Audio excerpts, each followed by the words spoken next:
오늘 아침 일라디오. 모내기를 마무리하고 본격적인 여름을 맞기 전 한 해의 풍년을 기원하는 때가 바로 오늘 단오입니다. 단오가 지나면 서서히 무더위가 시작됐기 때문에 부채를 선물했던 날이죠. 바람을 일으켜서 더위를 식힐 수 있고 뜨거운 햇빛을 가릴 수도 있고 벌레를 쫓을 수도 있어서 더없이 좋은 선물이었을 겁니다.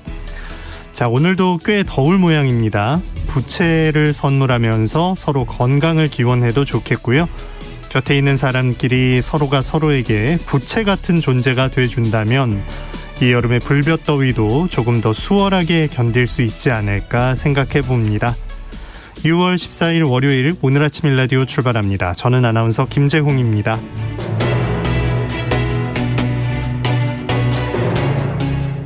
오늘 아침 일라디오 여러분과 함께 만들어가는 시간입니다. 방송을 들으시면서 단문은 50원, 장문은 100원 드는 유료 문자 샵 9730 이용하실 수 있고요.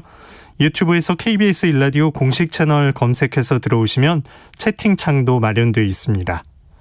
자, 오늘 월요일 이번 한 주 새농퀴가 시작되는 날입니다. 힌트 잘 들어보시고요. 정답 아시는 분들은 단문 50원, 장문 100원의 유료 문자 샵 9730으로 보내주시기 바랍니다. 참여해주신 분들 가운데 20분께 농촌진흥청에서 제공하는 웰빙 혼합 잡곡 세트, 경기 농촌 융복합 산업 인증 제품인 사과즙 세트, 그리고 모바일 커피 교환권을 비롯한 다양한 선물 준비하고 있으니까요. 많은 참여 기다리겠습니다. 자, 그러면 이번 주 새농퀴 첫 번째 힌트 지금 나갑니다.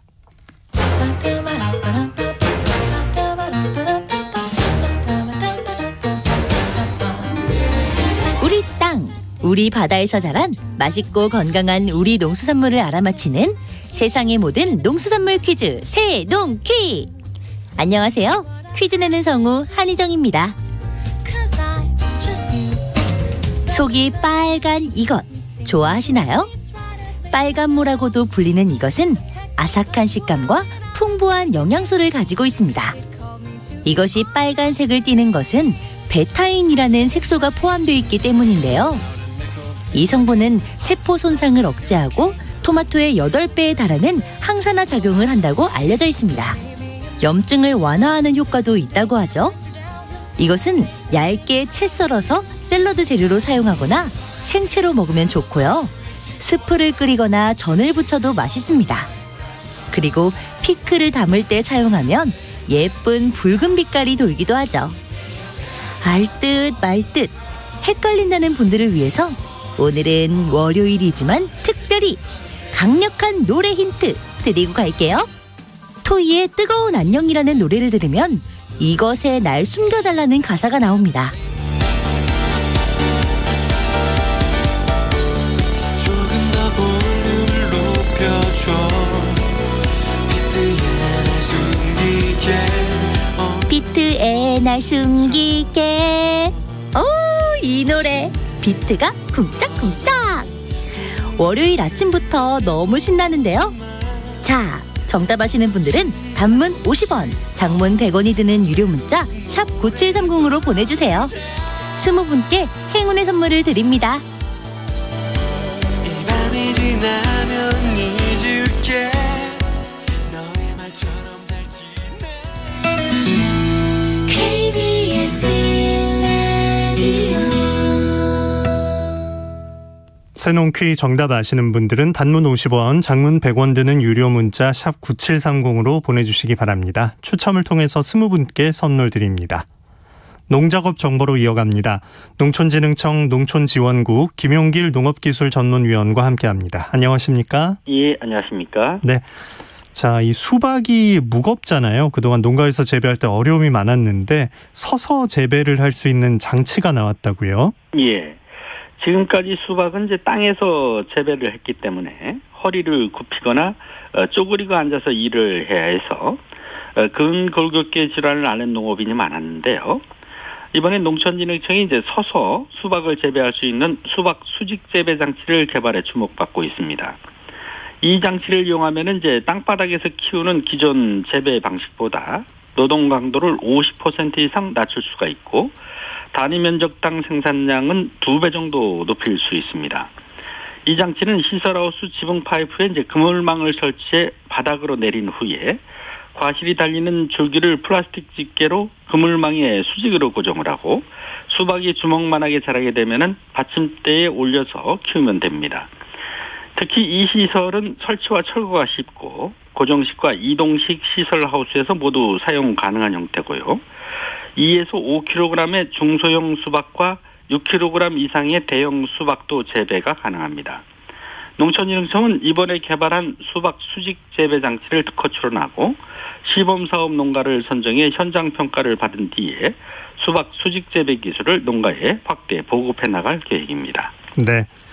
자, 오늘은 창포물에 머리를 감는다는 단오인데 본격적인 무더위와 장마도 곧 시작이 되겠죠. 이번 주 농업 기상도 살펴주시죠. 예. 지난주까지는 이제 비가 자주 내려서 고온다습한 환경으로 인해서 농작물이 연약하게 못 자란 상태이고 다음 주 초부터 이제 장마가 북상할 것이라는 예보가 있는 만큼 각종 병해충 발생이 증가할 것으로 전망이 됩니다. 따라서 농가에서는 철저한 예찰과 방제를 철저히 해주시고 배수로 정비와 지주대 보강 등 장마 대비도 철저히 해주셔야겠습니다. 특히 해마다 발생해서 피해를 주고 있는 과서 화상병은 올해 고온다습한 환경 때문에 발생 농가가 늘고 있고 경기 남양주와 경북 안동 또 충남 예산과 당진 등에서도 신규로 발생하면서 확산 조짐을 보이고 있어 우려가 됩니다. 농촌진흥청은 이번 주가 확산 차단의 중대한 고비로 생각을 하고 방제 전문가 100여 명을 발생 현장에 파견시켜서 정밀 예찰을 통해서 신속한 방제가 이루어지도록 독려하고 있습니다. 네.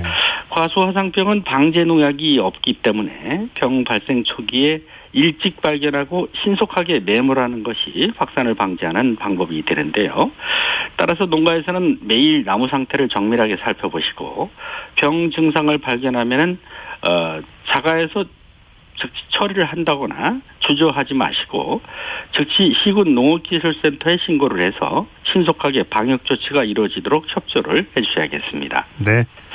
자, 이번 주 실천할 농사 정보 알아봅니다. 먼저 벼농사 어떻습니까?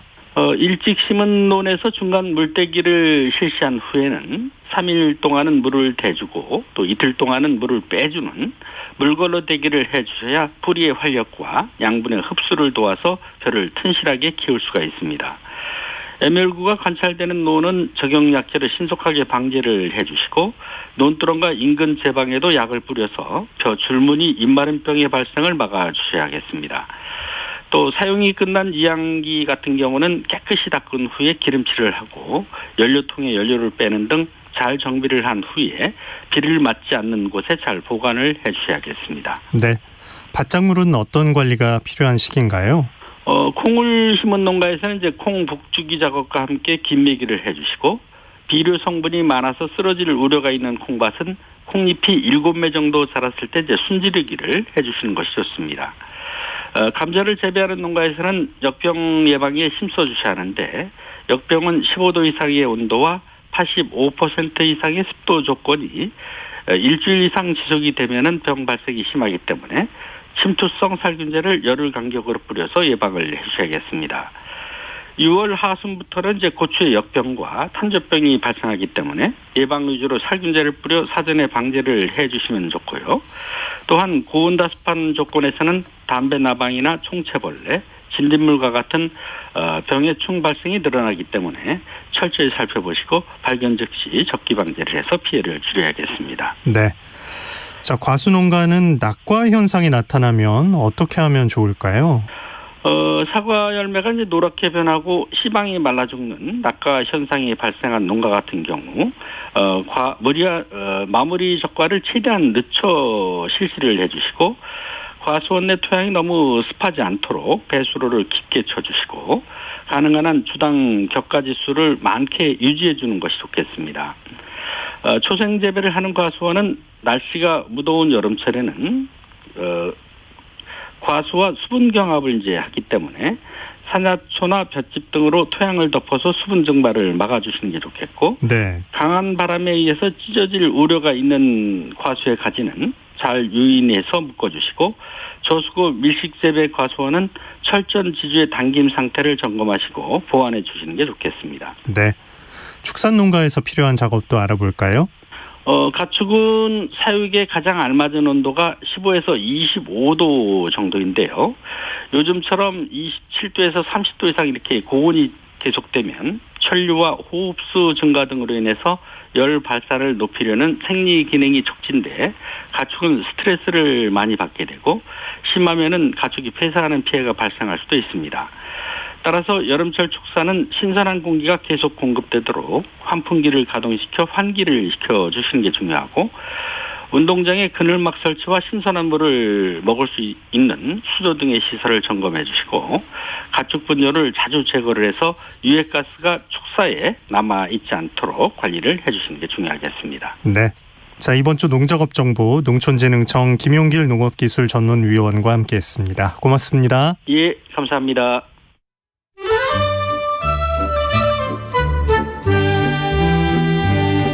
아침을 깨우는 정겨운 이야기가 있습니다. 매주 월요일부터 토요일 오전 6시 15분 KBS 오늘 아침 일라디오. 밀 수확이 막바지에 접어들고 있습니다. 밀은 쌀 다음으로 소비가 많은 주요 곡물인데요. 문제는 우리가 소비하는 밀의 99% 이상이 수입산이라는 겁니다. 지난 2019년에 밀산업육성법이 제정되면서 다시 국산밀 자급률 정책이 탄력을 받게 됐습니다. 지난해에는 저온 피해로 밀 작황이 좋지 않았는데요. 올해 작황은 어떤지, 밀산업육성법 이후에 관련 정책이 현장에서는 어떤 평가를 받고 있는지 농수산 이슈에서 알아봅니다. 한국농정신문 원재정 기자 전화 연결돼 있습니다. 안녕하십니까? 네, 안녕하세요. 한국농정신문 원재정입니다. 네, 올해 밀 작황은 어떻습니까? 네, 지난해 벼수확을 끝낸 농지에 파종했던 밀, 그리고 올해 봄에 파종한 밀 모두 한참 수확 중에 있습니다. 밀은 보통 이모작을 하는데요. 이 밀을 수확하고 난 뒤에 바로 모를 심어야 해서 밀재배 농민들은 누구보다 마음이 바쁜 시기입니다. 밀 작황에 대해서 산지 여쭤보니까 대체로 농사가 잘 됐다 이런 얘기를 하셨는데요. 수확기를 앞두고 5월에 비가 보름 이상 내리는 지역이 많아서 밀농가 역시 걱정이 컸지만 다행히 큰 문제 없이 수확을 하게 됐다고 합니다. 작년에는 밀수산지에 전반적으로 저온 피해 영향이 참 많았는데요. 올해는 평년 수확량과 비교해서 적게는 8%, 많게는 10%를 웃도는 수확량이 더 나올 것 같다고 합니다. 다만 전남 해남 지역을 중심으로 봄에 심은 밀은 병해가 더러 발생했다 이런 소식입니다. 네, 올 봄에 비가 좀 잦아서 마늘 같은 농산물에는 피해가 있는 상황인데 밀은 다행히도 큰 문제는 없다는 거네요. 예, 전북 정읍 같은 경우도 이제 밀을 많이 심는데요. 전북 정읍의 생골농협 허수정조합장과 어제 전화통화로 수확 상황을 확인했습니다. 정읍 지역도 지금 농가마다 밀 수확으로 그야말로 농번기를 보내고 있다고 하는데요. 정읍은 지난해 밀을 심고 나서부터 관리에 만전을 기했다고 하는데 5월에 이제 비가 많이 와서 쓰러진 밀밭들도 간혹 있지만 재배 단계마다 방제, 관리를 철저히 한 탓에 현재 큰 문제가 없는 상황이라고 합니다. 정부 정책에 협조하기 위해서 정읍 생골농협에서도 봄에 밀을 추가로 파종한 지역들이 있는데요. 해남의 이 봄파종지에서 병해가 발생한 것과는 달리 정읍은 봄파종 지역 역시 양호한 수확량을 기대하고 있습니다. 네. 자, 밀은 쌀 다음으로 많이 먹는 곡물이고 우리가 먹는 밀이 주로 수입밀인데 소비를 이 정도 하니까 수입량도 늘 것 같은데 어느 정도입니까?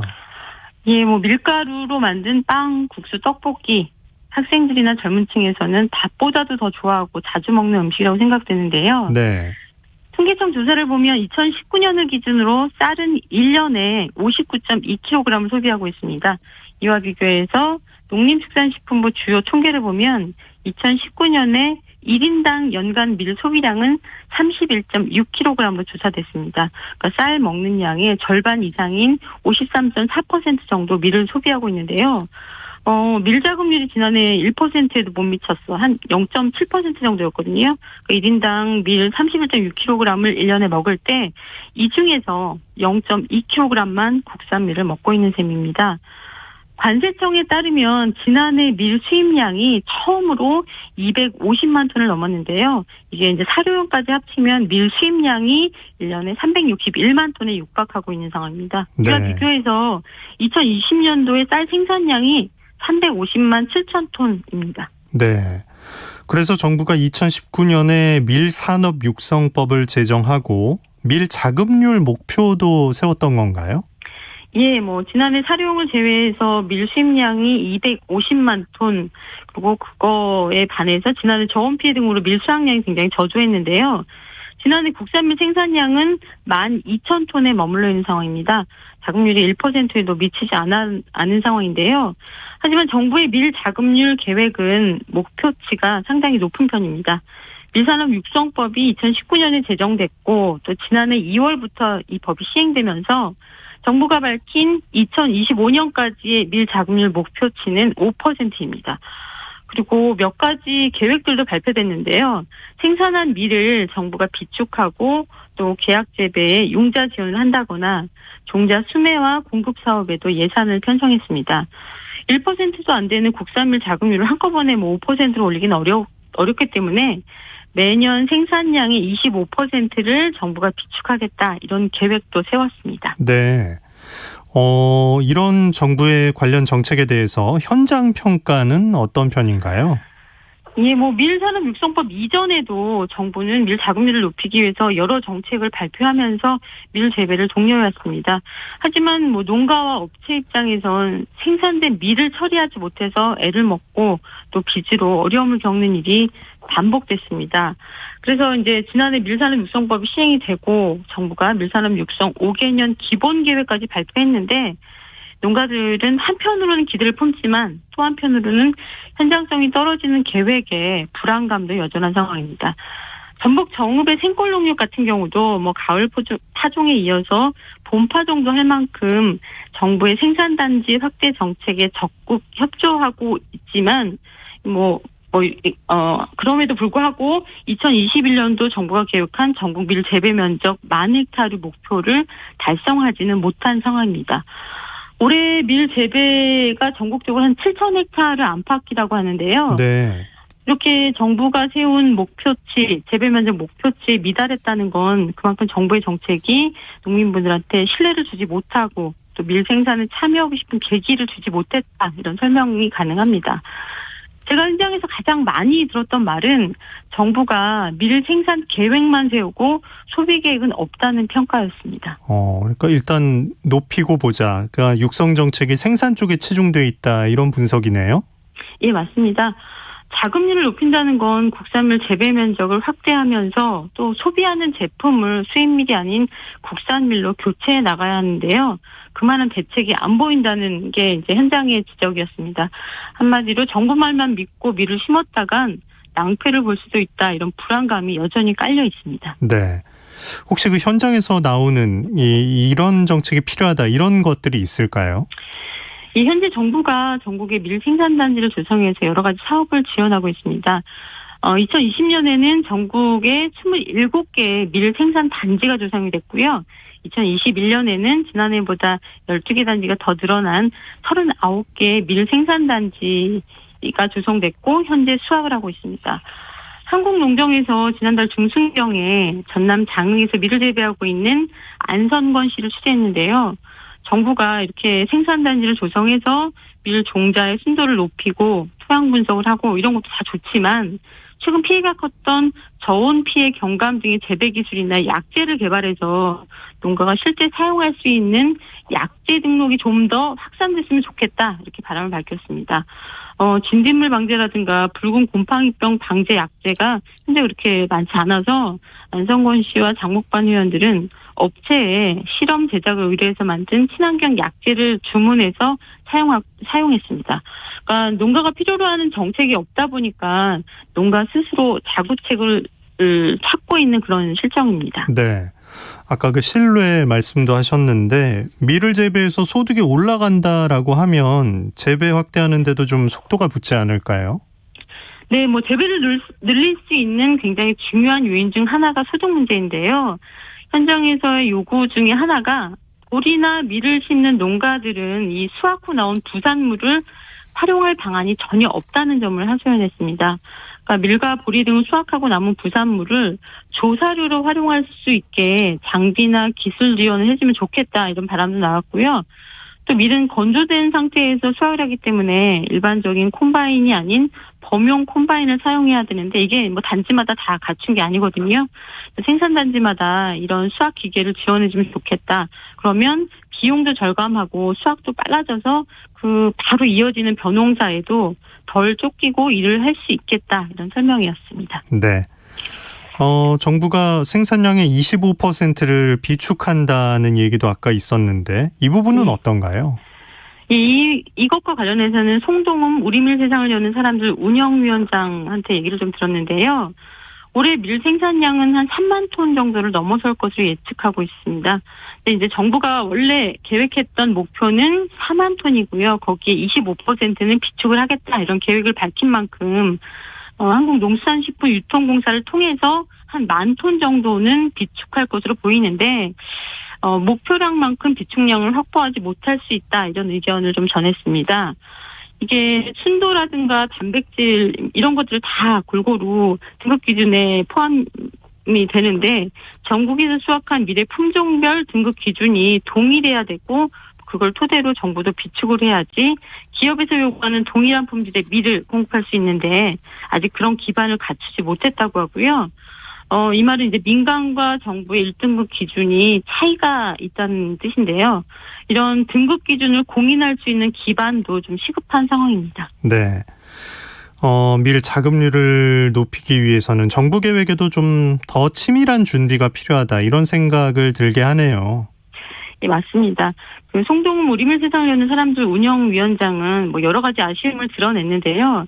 지난해 밀을 심을 때부터 생산단지별로 비축 물량에 대해 계약을 하는 등 이 정부의 계획이 보다 더 구체화됐어야 한다 이런 얘기를 했고요. 정부가 이제 10,000톤 비축을 하겠다 이런 목표는 제시했는데 그렇다면 전국 단지별 그 지역별로 비축 물량을 어떻게 배분할 건지 이런 구체적인 안은 나오지 않았다는 것도 좀 개선돼야 할 과제로 꼽히고 있습니다. 수입밀에 비해서 3배나 차이가 있는 이 국산밀의 가격 문제도 극복해야 하는 이런 상황인데 수입밀과 경쟁할 수 있게 공익직불제 등을 활용해서 생산 가격을 일부 보전해주고 또 한편으로는 수매가 자체를 좀 다소 낮추는 방안에 대한 고민도 필요하다는 의견입니다. 그리고 자급률을 높이는 또 하나의 방법이 공공급식 분야인데요. 현재는 분급식 외에는 공공급식이 국산밀의 사용이 좀 잘 안 되고 있는 상황입니다. 최소한 농림축산식품부를 비롯해서 농업 유관기관부터라도 국산밀을 적극 사용하는 실천을 해주셨으면 좋겠습니다. 네, 농수산 이슈 한국농정신문 원재정 기자가 전해드렸습니다. 고맙습니다. 네, 고맙습니다.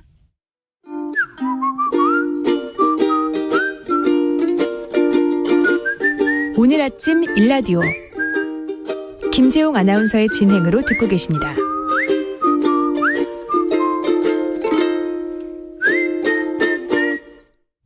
이번 순서는 민족문화콘텐츠연구원 박재희 원장이 전하는 고전으로 세상 읽기 시간입니다. 함께 들어보시죠.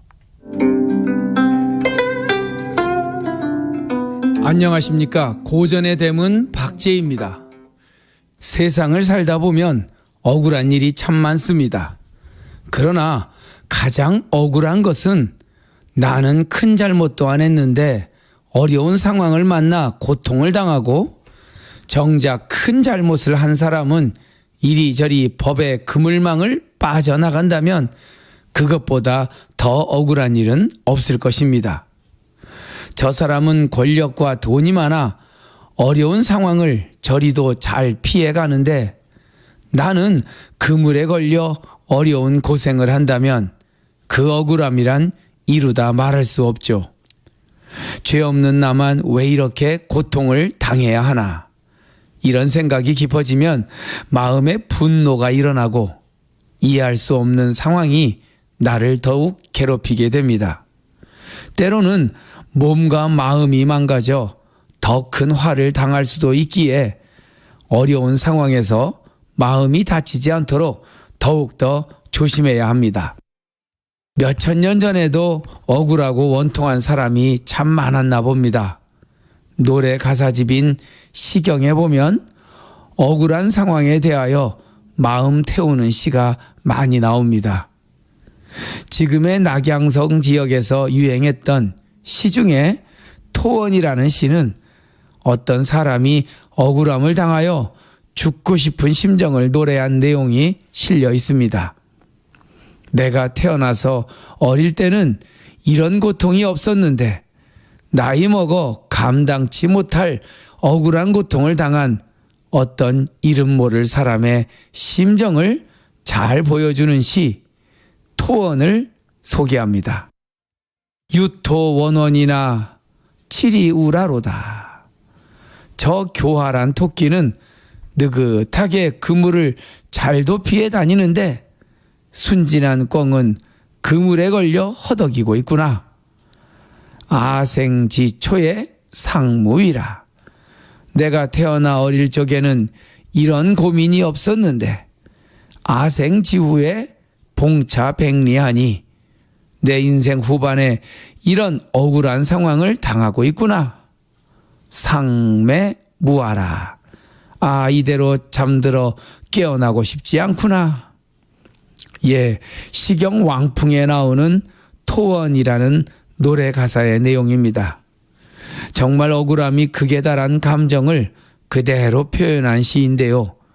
교활한 토끼는 그물에 안 걸리고 요리조리 잘도 빠져나가는데 순진한 꿩만 그물에 걸려 허덕이고 있다는 비유는 어쩌면 억울함을 당한 당사자의 마음을 그대로 표현하고 있는 것 같습니다. 비록 수천 년 전 이름 모를 사람의 억울한 심정을 읊은 노래이지만 지금도 공감이 되는 것을 보면 억울함은 시대를 넘나드는 인간의 기본 감정인 것 같습니다. 토원의 2절, 3절 역시 억울한 작자의 마음이 반복됩니다. 그리고 마지막 구절에 상매무각이라. 이대로 잠들어 깨어나고 싶지 않구나. 상매무총이라. 이대로 잠들어 아무 소리도 듣고 싶지 않구나 라고 노래하고 있습니다. 얼마나 억울하고 원통하면 깨어나고 싶지도 않고 아무 소리도 듣고 싶지 않다고 노래했을까요? 21세기를 사는 요즘도 이런 억울한 일에서 완전히 자유로워진 것 같지도 않습니다. 돈 있는 사람은 온갖 수단을 다 동원하여 법망을 요리조리 빠져나가고 권력이 있는 사람은 애초부터 그물에 걸리지도 않는 요즘 유전무죄, 무전유죄라는 말이 먼 옛날 말 같지 않은 것이 현실입니다. 세상을 살다 억울한 일을 당했을 때 너무 분노하지 마십시오. 교활한 토끼들은 이리저리 다 빠져나가고 순진한 꿩만 그물에 걸린다고 억울해하다 보면 더욱 마음이 아플 수밖에 없기 때문입니다. 몸과 마음이 모두 다쳐 억울함이 병이 되면 다시 회복되기란 쉽지 않습니다. 유토원원이나 칠이우라로다. 저 교활한 토끼는 느긋하게 그물을 잘도 피해 다니는데 순진한 꿩만 그물에 걸려 허덕이고 있구나. 억울한 심정을 노래로는 부를지언정 억울함이 병이 되어서는 안 됩니다. 굳은 마음으로 역경을 딛고 일어나서 문제를 하나하나 챙겨보는 것, 어려움과 억울함을 극복하는 방법 중에 하나입니다. 고전의 대문 박재희였습니다. 날씨 알아보겠습니다.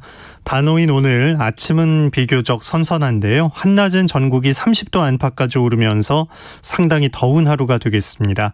바깥에서 일하시는 분들은 체온 관리에 신경 쓰셔야겠고요. 수분 섭취도 잘 하시기 바랍니다. 지금 서쪽 지방을 중심으로 안개가 짙습니다.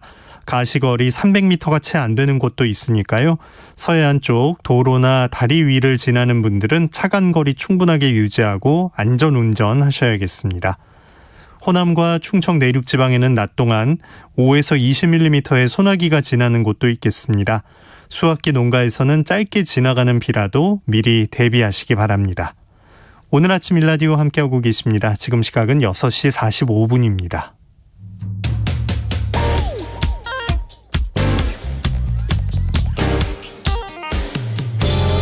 오늘 아침 뉴스 브리핑 정상근 기자와 함께합니다. 안녕하십니까? 네, 안녕하십니까? 네, 주말 사이 코로나19 상황부터 살펴볼까요? 네, 지난 주말 확진자 수가 그 전주 주말에 비해서 많이 줄었습니다. 지난 토요일 신규 확진자가 565명, 그리고 어제 신규 확진자가 452명이 나와서 이틀간 확진자가 1017명이 나왔는데요. 참고로 지난주 주말 이틀 동안 확진자 수는 1300명이었습니다. 오늘 확진자는 300명대 후반 혹은 400명대 초반 정도가 될 것으로 보입니다. 백신은 주말임에도 하루 40만 명 가까이 접종이 이루어짐으로써 그 1차만이라도 접종한 누적 접종자 수가 1180만여 명에 이릅니다. 인구 대비 접종률은 23%이고요. 이 접종이 다 끝난 접종자도 300만 명가량으로 인구 대비 접종 완료자는 6%에 육박했습니다. 그리고 이 정부가 지정한 예방접종 센터에서만 맞을 수 있었던 화이자 백신은 다음 달부터 그 일반 병원에서도 접종이 가능해집니다. 이 화이자 백신은 초저온 보관이 필요해서 관리가 까다로웠는데 정부가 최근 취급 조건을 일부 완화하면서 일반 병원에서도 접종이 가능해진 겁니다. 이렇게 되면 백신 접종 속도는 더 올라갈 것으로 예상이 되고 있습니다. 네, 정부가 일부 방역 지침을 추가 완화했다고요? 네, 그렇습니다. 일단 해외에서 이 코로나19 백신을 접종하고 입국한 사람들도 자가격리가 면제가 됩니다. 그동안 국내에서 백신을 접종한 사람들만 자가격리 면제를 한다고 했었는데요. 다음 달 1일부터는 예방접종 증명서 등을 제출하면 이 세계보건기구가 긴급 승인한 백신을 맞았을 때 격리하지 않아도 됩니다. 다만 중요한 사업이나 학술, 공익 목적일 경우와 본인과 배우자의 직계가족 방문에 한해서만 그 대상이 제한되고요. 이 남아공, 브라질, 방글라데시, 칠레 등 변이 바이러스가 유행하는 그 13개 정도 국가에서 입국하는 사람도 그 대상에서 제외가 됩니다. 교육부도 거리두기 완화에 나서서요. 이 수도권 중학교는 학교 내 밀집도를 현재 학생의 3분의 1 이하에서 3분의 2까지 완화하기로 했습니다. 당장 오늘부터 적용하는데요.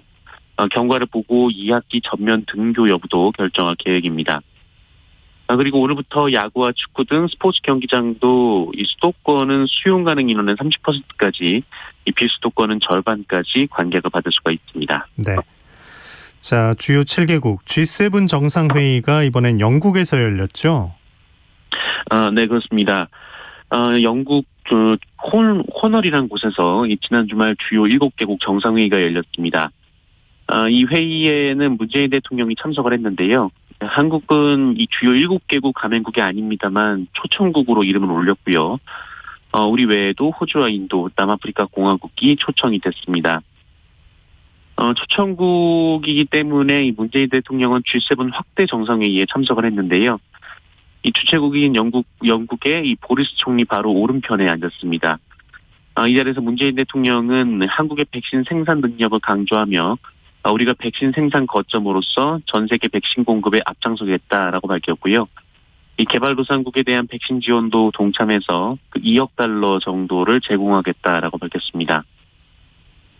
문재인 대통령은 어제 G7 정상회의 참석을 마치고 오스트리아와 스페인을 차례로 국빈 방문할 예정입니다. 한편 이 G7 정상회의에서 미국은 이 중국의 경제 영토 확장 계획인 1대1로에 맞서기 위해서 이 더 나은 세계의 구상을 제안하고 이 중국의 강제 노동을 규탄하자고 회원국들을 제안했는데요. 하지만 독일, 이탈리아 등 G7 회원국들이 부정적인 입장인 것으로 전해지고 있습니다. 네. 여기서 문 대통령이 스가 일본 총리와 인사 나누는 장면도 볼 수가 있었죠? 네, 이 G7 정상회의에는 초청국 대표인 문재인 대통령뿐 아니라 기존의 멤버인 그 일본의 스가 요시히데 총리도 참석을 했는데요. 이 양국의 분위기가 싸늘하지만 이 회의에서 이 문재인 대통령이 먼저 이 스가 총리에게 다가가서 두 정상이 짧게 인사를 나누었다라고 합니다. 이 두 정상은 G7 정상회의 이틀째인 현지 시간 12일 회의가 끝난 후에 이 보리스 존슨 총리 부부가 주최한 만찬에서 1분 정도 대면했는데요.